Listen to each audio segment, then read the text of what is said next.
Meus queridos irmãos, com o coração renovado pela esperança, estamos de volta para concluir o estudo do segundo capítulo da segunda parte, o tecelão. Na parte 1 do capítulo 2 da segunda parte, ouvimos os sábios e profundos conselhos de Gamaliel, que indicou a Saulo o caminho da humildade e do trabalho no tear como a verdadeira senda para servir ao Cristo. Agora, nesta conclusão, veremos a teoria se transformar em prática. Acompanharemos Saulo em sua jornada para o deserto, onde, como um operário anônimo, ele encontrará novos irmãos de fé e, no silêncio do oásis, passará por uma profunda e duradoura transformação interior. Segunda parte, capítulo 2, parte 2. O tecelão. Mas que fazer? Tornou Saulo preocupado. O antigo mestre refletiu um instante e esclareceu. Sabes que as zonas do deserto são grandes mercados dos artigos de couro, o serviço de transporte. Depende inteiramente dos tecelões mais hábeis e dedicados. Assim o compreendendo, meu irmão estabeleceu diversas tendas de trabalho nos oásis mais distantes, para atender às necessidades do seu comércio. Conversarei com Ezequias a teu respeito. Não direi que se trata de um grande chefe de Jerusalém, que pretende exilar-se por algum tempo, não pelo receio de envergonhar teu nome ou tua origem, mas por julgar útil que proves a humildade e a solidão no teu novo caminho. As considerações convencionais poderiam perturbar-te, agora que necessitas exterminar o homem velho a golpes de sacrifício e disciplina. Compreendo e obedeço em meu próprio benefício, murmurou Saulo com atenção. Aliás, Jesus exemplificou tudo isso, permanecendo em nosso meio, sem que o percebêssemos.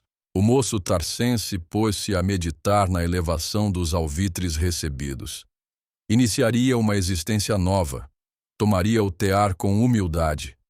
Alegrava-se ao recordar que o mestre não desdenhara, por sua vez, o banco de carpinteiro.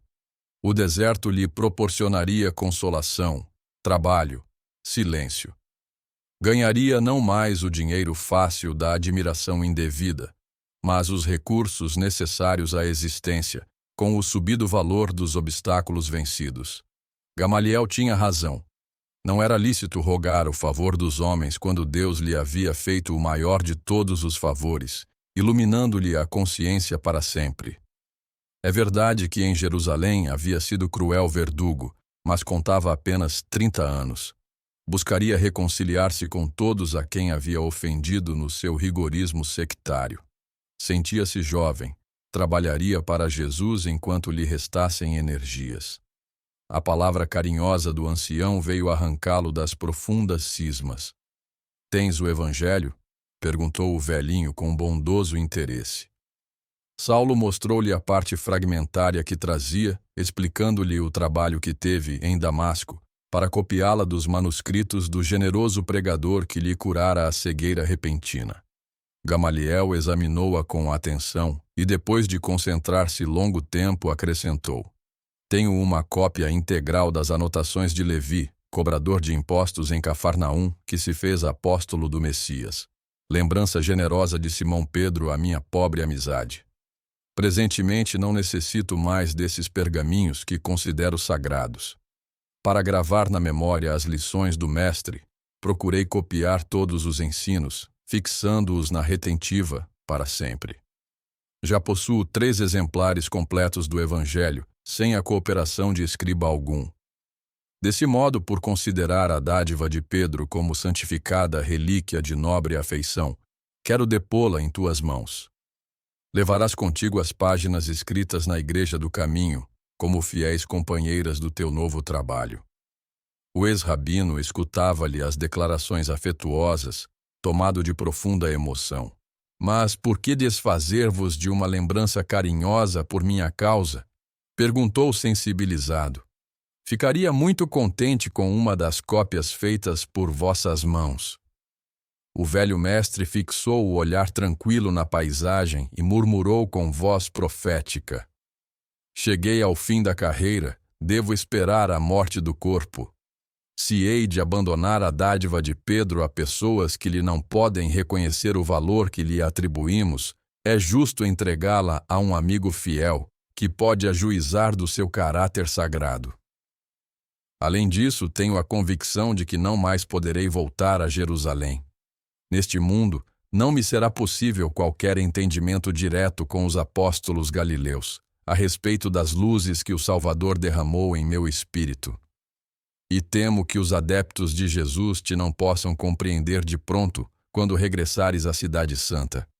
Terás então esta lembrança para te apresentares a Pedro em meu nome. Aquele tom profético impressionava o moço tarsense, que baixou a cabeça, de olhos úmidos. Depois de longo intervalo, como que procurando recompor as ideias com perfeita sabedoria, Gamaliel continuava solícito. Vejo-te no futuro dedicado a Jesus, com o mesmo zelo ardente com que te conheci consagrado a Moisés. Se o Mestre te chamou ao serviço, é porque confia na tua compreensão de servo fiel.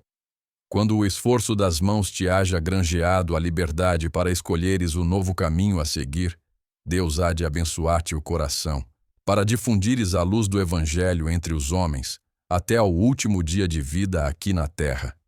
Nesse labor, meu filho, se topares incompreensão e luta em Jerusalém, não desesperes nem esmoreças. Semeaste por lá certa confusão nos espíritos. É justo recolhas os resultados. Em toda tarefa, porém, lembra-te do Cristo e passa adiante com o teu esforço sincero. Não te perturbem as desconfianças, a calúnia e a má-fé, atento a que Jesus venceu galhardamente tudo isso. Saulo sentia profundo descanso naquela exortação amorosa, terna, leal. Ouvindo-a, deixou-se ficar, longo tempo, entre lágrimas ardentes que testemunhavam o arrependimento do passado e as esperanças do futuro. Naquela tarde, Gamaliel deixou a rústica choupana, dirigindo-se com o ex-discípulo à casa do irmão, que acolheu desde então o jovem tarsense sob o seu teto com indisfarçável contentamento. A inteligência fulgurante e a juventude comunicativa do ex-doutor da lei conquistaram Ezequias e os seus numa bela expressão de amizade espontânea. Nessa mesma noite, concluídas as cerimônias domésticas da última colação habitual, o velho rabino de Jerusalém expôs ao negociante a situação do seu protegido.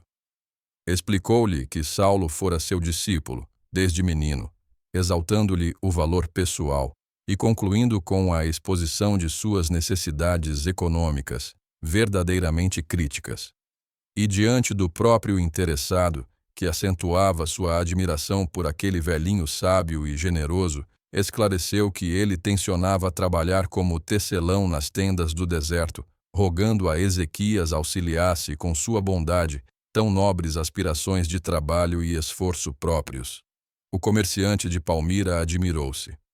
Mas o rapaz, de modo algum, advertiu atencioso, necessitará insular-se para ganhar a vida. Tenho meios de localizá-lo aqui mesmo, na cidade, onde ficará em contacto permanente conosco.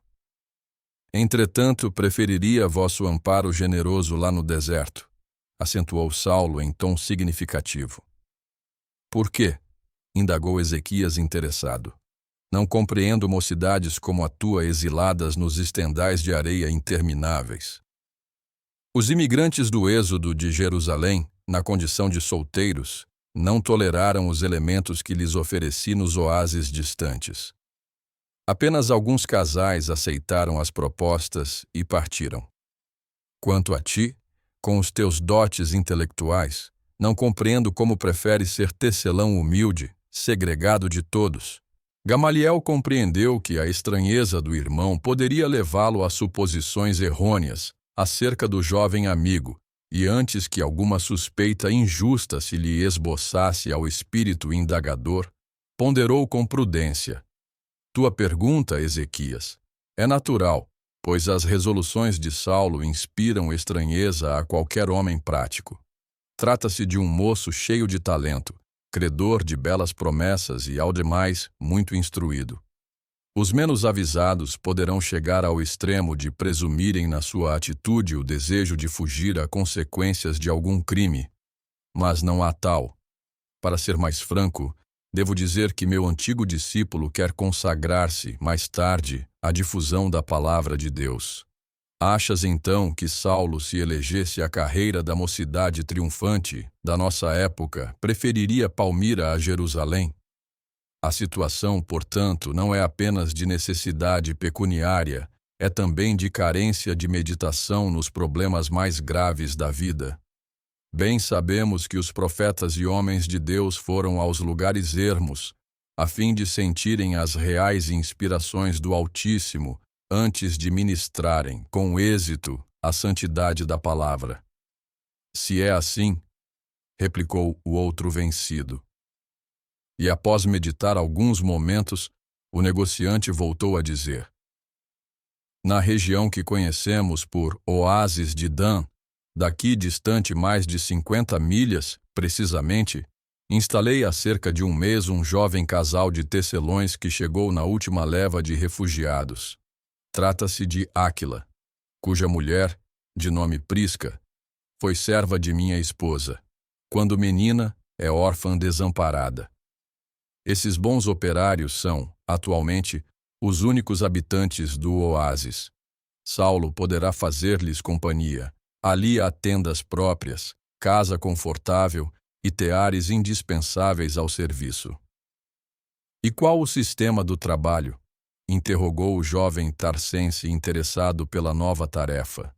A especialidade desse posto avançado, esclareceu Ezequias com certo orgulho, é a preparação de tapetes de lã e dos tecidos resistentes de pelo caprino, destinados a barracas de viagem.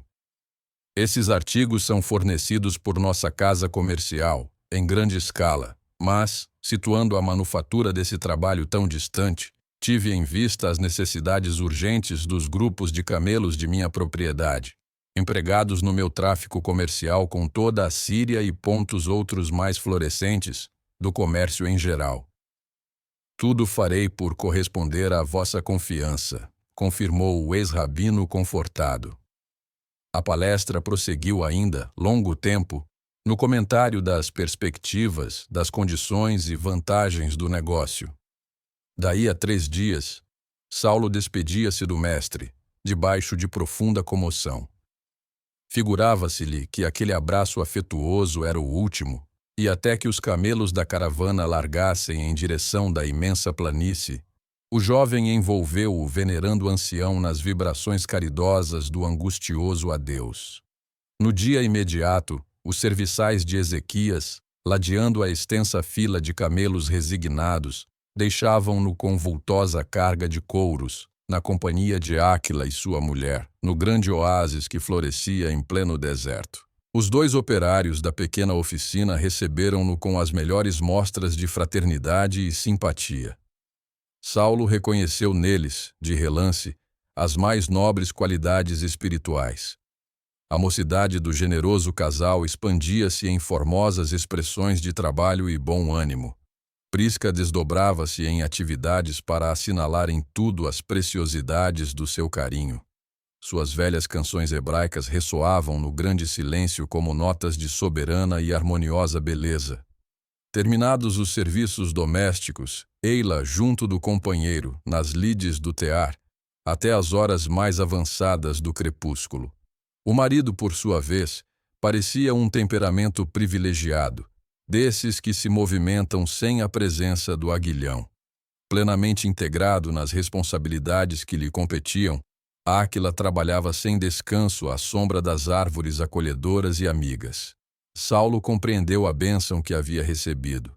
Tinha a impressão de encontrar naquelas 2 almas fraternas que nunca mais se haviam de separar espiritualmente da grandeza de sua missão, 2 habitantes de um mundo diferente que até então não lhe fora dado conhecer na vida. Áquila e Prisca, antes que esposos, pareciam verdadeiros irmãos.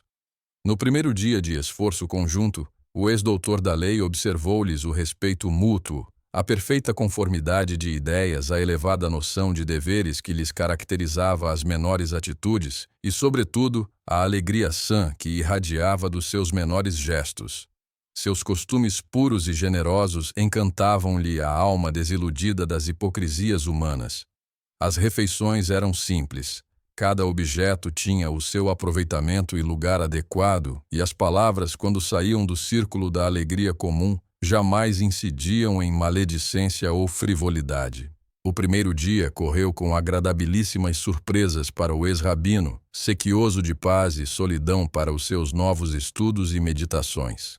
O companheiro de trabalho desfazia-se em gentilezas para atender-lhe às pequeninas dificuldades no mister que há longo tempo deixara de praticar. Áquila estranhou, naturalmente, as mãos delicadas, as maneiras diferentes, em nada semelhantes às de um tecelão comum. Mas, com a nobreza que o caracterizava, nada perguntou relativamente aos motivos do seu insulamento. Naquela mesma tarde, cessada a tarefa, o casal acomodou-se ao pé de frondosa palmeira, não sem lançar ao novo companheiro olhares indagadores que traduziam indisfarçável inquietude. Silenciosos, desenrolaram uns velhos pergaminhos e começaram a ler com muita atenção. Saulo percebeu aquela atitude receosa e aproximou-se. De fato, disse carinhoso, a tarde no deserto convida à meditação. O lençol infinito de areia parece um oceano parado. A aragem branda representa a mensagem das cidades distantes. Tenho a impressão de estarmos num templo de paz imperturbável, fora do mundo. Áquila admirou-se daquelas imagens evocativas e experimentou maior simpatia por aquele rapaz anônimo, segregado talvez dos afetos mais caros, a contemplar a planície sem fim, com imensa tristeza. É verdade, respondeu atencioso. Sempre acreditei que a natureza conservou o deserto como altar de silêncio divino, para que os filhos de Deus tenham na terra um local de perfeito repouso. Aproveitemos, pois, nosso estágio na solidão, para pensar no Pai justo e santo, considerando sua magnanimidade e grandeza. A esse tempo, Prisca debruçava-se sobre a primeira parte do rolo de pergaminhos, absorvida na leitura. Lendo casualmente, de longe, o nome de Jesus, Saulo aproximou-se ainda mais e, sem conseguir ocultar seu grande interesse, perguntou: Áquila, tenho tanto amor ao profeta Nazareno que me permito indagar se tua leitura sobre a grandeza do Pai Celestial é feita pelos ensinamentos do Evangelho. O jovem casal experimentou profunda surpresa em face do inesperado de semelhante pergunta. Sim, esclareceu o interpelado hesitante, mas, se vens da cidade, não ignoras as perseguições movidas a quantos se encontram em ligação com o caminho do Cristo Jesus. Saulo não dissimulou sua alegria, verificando que os companheiros, amantes da leitura, estavam em condições de permutar mais elevadas ideias do novo aprendizado. Animado pela confissão do outro, sentou-se nas pedras rústicas e, tomando os pergaminhos com interesse, perguntava: Anotações de Levi? Sim, esclareceu Áquila, mais senhor de si e certo de se encontrar em face de um irmão de ideal. Copiei-as na igreja de Jerusalém antes de partir. Num instante, Saulo buscou a cópia do Evangelho que constituía para seu coração uma das mais preciosas lembranças da vida. Conferiram, satisfeitos, os textos e os ensinos. Tomado de sincero interesse fraternal, o ex-rabino interrogou com solicitude: Quando saíram de Jerusalém? Folgo imenso quando encontro irmãos que conhecem de perto nossa cidade santa. Quando saí de Damasco, não previa que Jesus me reservasse tão gratas surpresas. Faz meses que de lá saímos, explicou Áquila, agora cheio de confiança na espontaneidade das palavras ouvidas. Fomos compelidos a isso pelo movimento das perseguições. Aquela referência brusca e indireta ao seu passado perturbava o jovem tarsense no mais recôndito do coração. Chegaste a conhecer Saulo de Tarso? Perguntou o tecelão com uma grande ingenuidade a transparecer-lhe dos olhos. Aliás, continuava, enquanto o interpelado buscava o que responder. O célebre inimigo de Jesus tem nome igual ao teu. O ex-rabino considerou que seria melhor seguir à risca o conselho de Gamaliel. Era preferível ocultar-se, experimentar a reprovação justa do seu passado condenável, humilhar-se ante o juízo dos outros, por mais implacáveis que fossem, até que os irmãos do caminho lhe comprovassem plenamente a fidelidade do testemunho. Conheci-o, replicou vagamente. Pois bem, prosseguia Áquila, iniciando a narração das suas vicissitudes. É bem possível que, pela tua passagem em Damasco e Palmira, não tivesses conhecimento perfeito dos martírios que o famoso doutor da lei nos impôs, muitas vezes arbitrariamente. Talvez o próprio Saulo, segundo creio, não pudesse saber as atrocidades cometidas pelos homens inescrupulosos que tinha às suas ordens, porque as perseguições foram de tal natureza que, como irmão do caminho, não posso admitir que um rabino educado pudesse assumir a responsabilidade pessoal de tantos feitos iníquos. Enquanto o ex-doutor procurava, em vão, uma resposta adequada, Prisca entrava na conversa, exclamando com simplicidade. É claro que o rabino de Tarso não podia conhecer todos os crimes cometidos em seu nome. O próprio Simão Pedro. Na véspera de partirmos, ocultamente à noite, nos afirmou que ninguém devia odiá-lo, porque, não obstante o papel que representou na morte de Estevão, era impossível fosse o mandante de tantas medidas odiosas e perversas. Saulo compreendia, agora que ouvia os mais humildes, a extensão da campanha criminosa que desencadeara, dando ensanchas a tantos abusos de subalternos e apaniguados. Mas, perguntou admirado, sofreste tanto assim? Foste condenado a alguma pena? Não foram poucos os que sofreram vexames. Iguais aos que experimentei, murmurou Áquila explicando-se.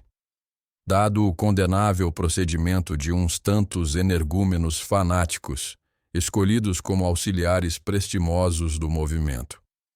Como assim? Inquiriu Saulo, sumamente interessado. Dar-te-ei um exemplo. Imagina que um patrício de nome Jochal várias vezes interpelou meu pai relativamente à possibilidade da compra de uma padaria em Jerusalém. Eu cuidava de minha tenda, meu velho genitor de seus serviços. Vivíamos felizes e, considerando nossa paz, apesar das investidas do ambicioso, meu pai jamais pensou em alienar a fonte dos seus recursos, Jochal. Entretanto, logo no início das perseguições, logrou posição de realce. Em tais feitos, os caracteres mesquinhos sempre levam a palma. Bastou-lhe dessem um pouco de autoridade e o invejoso logo expandiu seus criminosos desejos. É verdade que eu e Prisca fomos dos primeiros a frequentar a Igreja do Caminho, não só por afinidade de sentimento, como por dever a Simão Pedro a cura de antigos males que me vinham da infância. Meu pai, no entanto, apesar da simpatia pelo Salvador, sempre alegava estar bastante idoso para mudar de ideias religiosas. Aferrado à lei de Moisés, não podia compreender uma renovação geral de princípios em matéria de fé. Isso, todavia, não invalidou os instintos perversos do ambicioso. Certo dia, Jochal nos bateu à porta acompanhado de escolta armada, com ordem de prisão para os três. Era inútil resistir. O doutor de Tarso lançara um edito em que toda resistência significava morte. Lá nos fomos à prisão. Em vão meu pai jurou fidelidade à lei. Depois do interrogatório, eu e Prisca recebemos ordem de regressar à casa, mas o velho foi encarcerado sem compaixão. Os bens modestos foram-lhe imediatamente confiscados. Depois de muitas providências de nossa parte, conseguimos voltar-se ele à nossa companhia, e o valoroso velhinho, cujo único arrimo era a minha dedicação filial, na sua senectude e viuvez, expirou em nossos braços no dia imediato ao livramento por nós ansiosamente esperado. Quando nos reveio, parecia um fantasma. Guardas caridosos trouxeram-no quase agonizante. Ainda lhe pude ver os ossos quebrados, as feridas abertas, a epiderme lanhada de açoites. Em palavras titubeantes, descreveu as cenas lamentáveis do cárcere. O próprio Jocal, rodeado de sequazes, foi o autor dos últimos suplícios. Não podendo resistir aos sofrimentos, entregou a alma a Deus. Áquila estava profundamente comovido. Furtiva lágrima viera associar-se às penosas recordações. E a autoridade do movimento? Perguntou Saulo, emocionado ao extremo. Estaria alheia a esse crime? Creio que sim. A crueldade foi demasiada para que se lhe atribuísse tão só a punição por motivos religiosos. Mas não te valeste de alguma petição de justiça? Quem se atreveria a fazê-lo? Perguntou o empregado de Ezequias com admiração. Tenho amigos que chegaram a recorrer, mas pagaram com castigos mais violentos o desejo de justiça. O ex-rabino compreendeu a justeza dos conceitos. Somente agora tinha bastante largueza de vistas espirituais para avaliar a velha cegueira que lhe negrejara a alma. Áquila tinha razão. Muitas vezes fora surdo às rogativas mais comovedoras. Invariavelmente mantinha as decisões mais absurdas dos seus prepostos inconscientes. Recordava-se do próprio Jochal, que lhe parecia tão prestimoso nos dias de ignorância. E que pensas de Saulo? Perguntou bruscamente. Longe de saber com quem permutava as ideias mais íntimas, Áquila respondeu sem titubear. O Evangelho manda considerá-lo irmão extremamente necessitado da luz de Jesus Cristo. Nunca o vi, mas, temendo as iniquidades praticadas em Jerusalém, aqui vim parar em fuga precipitada. E tenho orado a Deus por ele, esperando que um raio do céu o esclareça, não tanto por mim, que nada valho, mas por causa de Pedro, que considero um segundo pai muito querido. Acredito que se operariam maravilhas se a Igreja do Caminho pudesse trabalhar livremente. Julgo que os apóstolos galileus são dignos de um campo sem espinhos para a sementeira de Jesus. Dirigindo-se à esposa, enquanto o moço de Tarso silenciava, o tecelão exclamava com interesse. Lembras-te, Prisca, como se exorava pelo perseguidor nas preces íntimas da Igreja? Muitas vezes, para esclarecer nosso espírito fraco no perdão, Pedro nos ensinava a considerar o implacável rabino como a um irmão que as violências obscureciam. Para que nossos ressentimentos mais vivos se desfizessem, historiava o seu passado, dizendo que também ele, por ignorância, chegara a negar o Mestre, mais de uma vez. Salientava nossas fraquezas humanas, induzia-nos a melhor compreensão. Certo dia chegou a declarar que toda a perseguição de Saulo era útil, porque nos levava a pensar em nossas próprias misérias, a fim de estarmos vigilantes nas responsabilidades com Jesus. O ex-discípulo de Gamaliel tinha os olhos úmidos. Sem dúvida, o famoso pescador de Cafarnaum é um dos grandes irmãos dos infelizes, murmurou convictamente. A palestra desviou-se para outros comentários, depois da intervenção de Prisca nas derradeiras notas do assunto, revelando conhecer muitas mulheres de Jerusalém que, tendo marido e filhos encarcerados, pediam sinceramente a Jesus pela iluminação do célebre perseguidor do caminho. Em seguida, falaram do Evangelho. O manto de estrelas cobriu suas grandiosas esperanças, enquanto Saulo bebia a longos haustos a água pura da amizade sincera, naquele novo mundo tão reduzido. Nessas palestras carinhosas e fraternais, os dias se foram passando rápidos. De quando em quando chegavam de Palmira reforços de abastecimentos e outros recursos. Os 3 habitantes do oásis silencioso entrelaçavam aspirações e pensamentos em torno do Evangelho de Jesus, o único livro de suas meditações naquelas paragens tão remotas. O ex-rabino modificara o próprio aspecto, ao contacto direto das forças agressivas da natureza. A epiderme queimada pelo sol dava a impressão de um homem acostumado à inclemência do deserto. A barba crescida transformara-lhe o semblante. As mãos afeitas ao trato dos livros tornaram-se calosas e rudes. Entretanto, a solidão, as disciplinas austeras, o tear laborioso, lhe haviam enriquecido a alma de luz e serenidade. Os olhos calmos e profundos atestavam os novos valores do espírito. Entendera finalmente aquela paz desconhecida que Jesus desejara aos discípulos. Sabia agora interpretar a dedicação de Pedro, a tranquilidade de Estevão no instante da morte ignominiosa, o fervor de Abigail, as virtudes morais dos frequentadores do caminho, que perseguira em Jerusalém. A autoeducação, na ausência dos recursos da época, ensinara-lhe a alma ansiosa o segredo sublime de se entregar ao Cristo, para repousar em seus braços misericordiosos e invisíveis.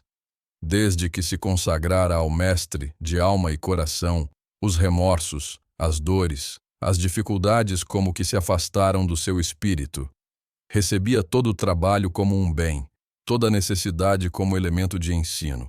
Sem esforço, afeiçoou-se a Áquila e sua mulher, como se houvessem nascido juntos. Certa vez, o companheiro adoeceu e esteve à morte, prostrado por violenta febre. A situação dolorosa, a multiplicação das tempestades de areia, abateram igualmente o ânimo de Prisca, que se recolheu ao leito com poucas esperanças de vida. Saulo, porém, mostrou-se de uma coragem e desvelo inauditos. Tomado de sincera confiança em Deus, esperou a restauração da calma e da alegria. Jubiloso, viu o regresso de Áquila ao tear e a volta da companheira aos labores domésticos, cheios de novas expressões de paz e confiança. Quando mais de um ano havia corrido sobre aquela soledade, uma caravana vinda de Palmira trazia-lhe um bilhete lacônico.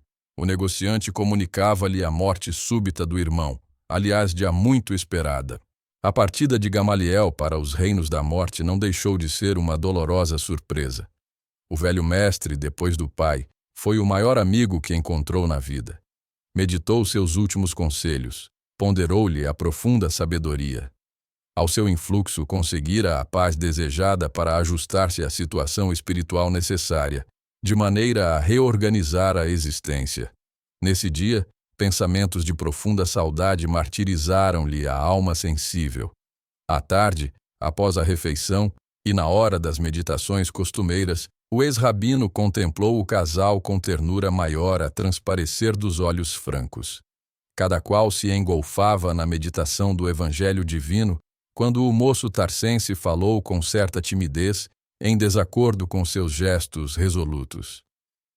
Áquila, muita vez na solidão do nosso trabalho, tenho pensado na enormidade do mal que te causou o doutor de Tarso. Que farias se um dia te visses repentinamente em face do verdugo? Procuraria estimar nele um irmão. E tu, Prisca?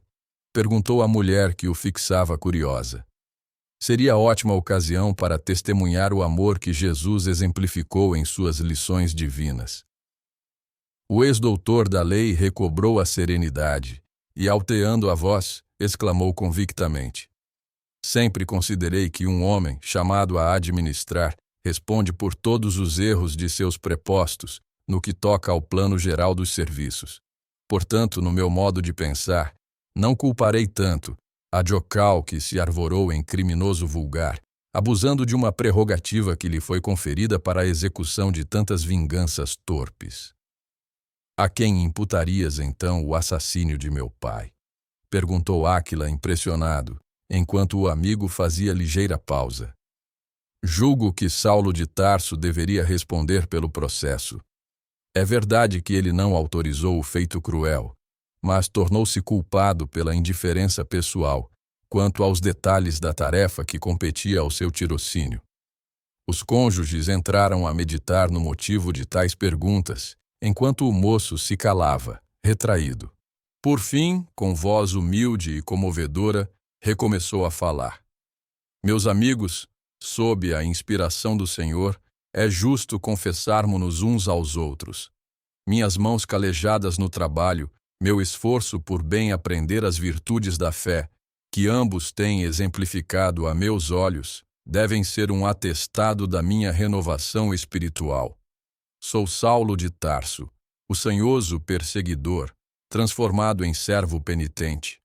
Se muito errei, hoje muito necessito. Na sua misericórdia, Jesus rasgou a túnica miserável das minhas ilusões.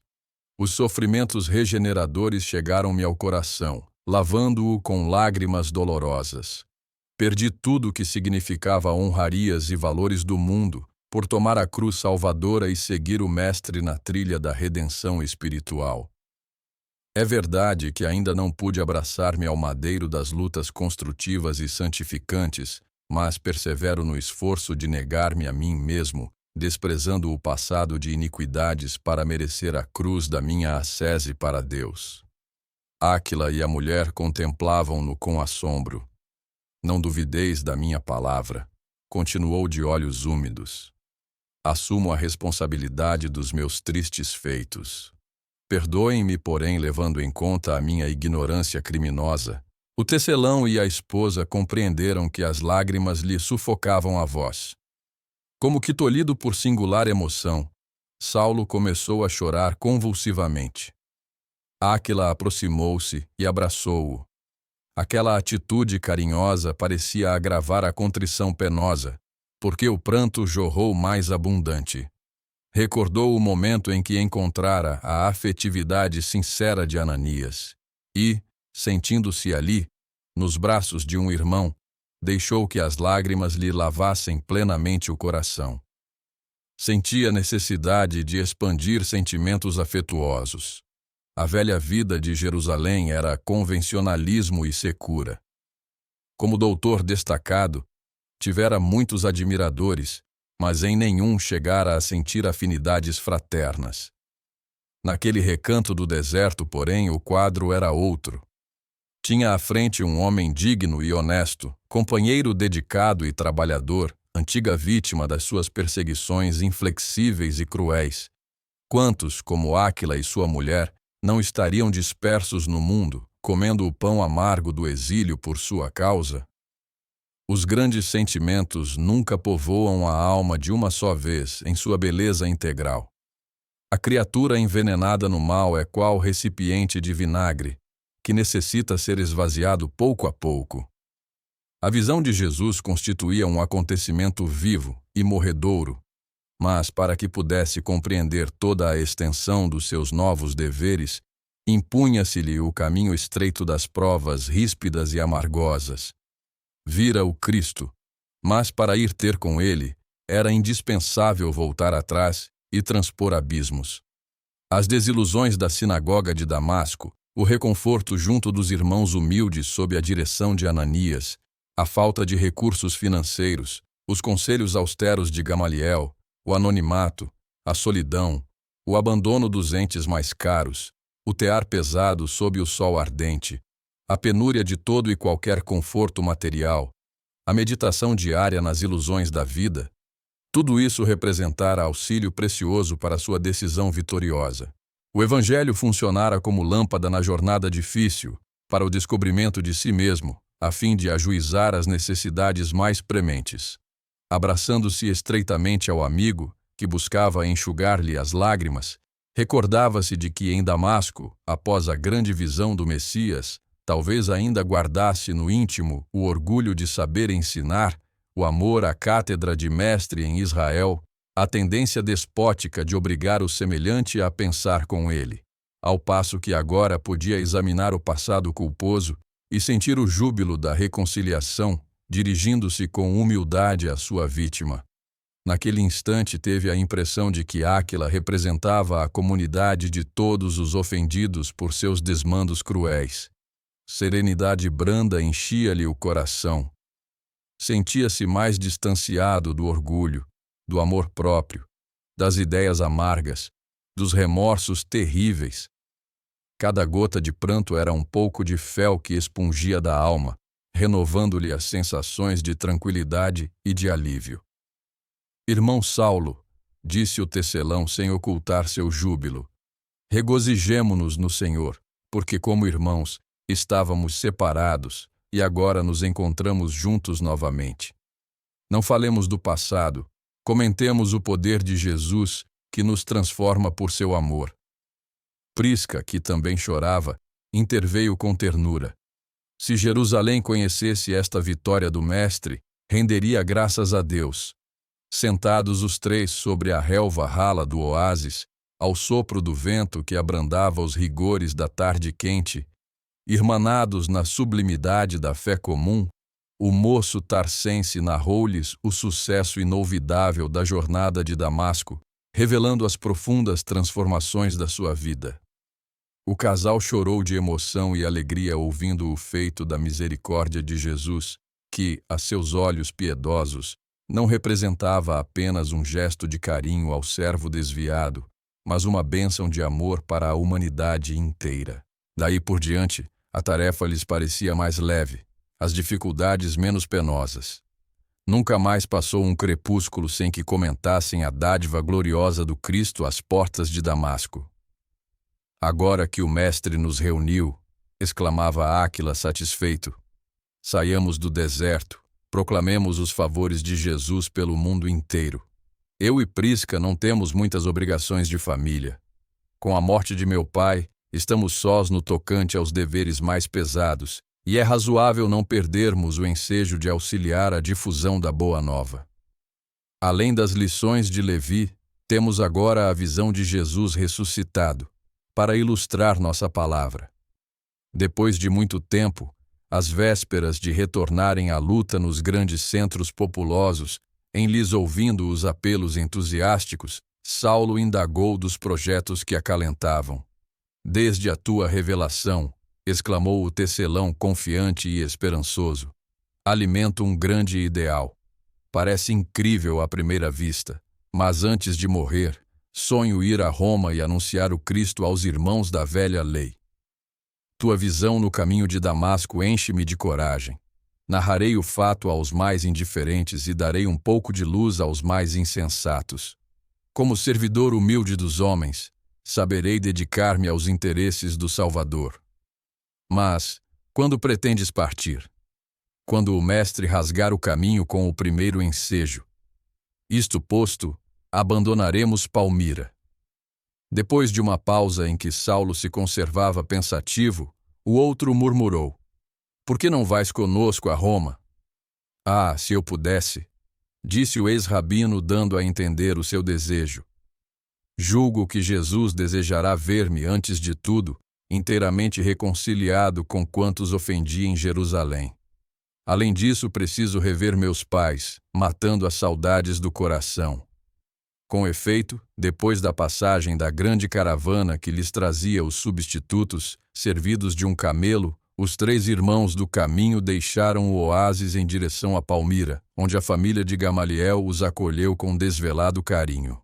Áquila e a mulher ali ficariam algum tempo ao serviço de Ezequias, até que pudessem realizar o formoso ideal de trabalho na poderosa Roma dos Césares. Mas Saulo de Tarso, agora resistente como um beduíno, depois de agradecer a generosidade do benfeitor e despedir-se dos amigos com lágrimas nos olhos, tomou novamente o rumo de Damasco, radicalmente transformado pelas meditações de 3 anos consecutivos, passados no deserto.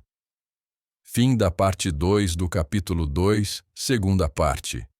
Que jornada profunda e transformadora! Este capítulo nos ensina que a verdadeira conversão não acontece apenas no brilho de uma visão, mas se consolida no dia a dia, no trabalho honesto das mãos e na partilha sincera com os irmãos de fé. Saulo, o antigo doutor, nos mostra que é preciso esvaziar-se do orgulho para se encher do amor de Jesus. Agradecemos imensamente a companhia de cada um de vocês neste estudo tão especial. Se este conteúdo fez sentido para você e tocou sua alma, pedimos carinhosamente que você deixe o seu gostei, inscreva-se no canal para não perder nenhum capítulo e ative o sininho de notificações. E não se esqueça de compartilhar este vídeo com seus amigos e familiares para que mais pessoas possam ser alcançadas por essa luz. Fiquem com muita paz e até o nosso próximo encontro.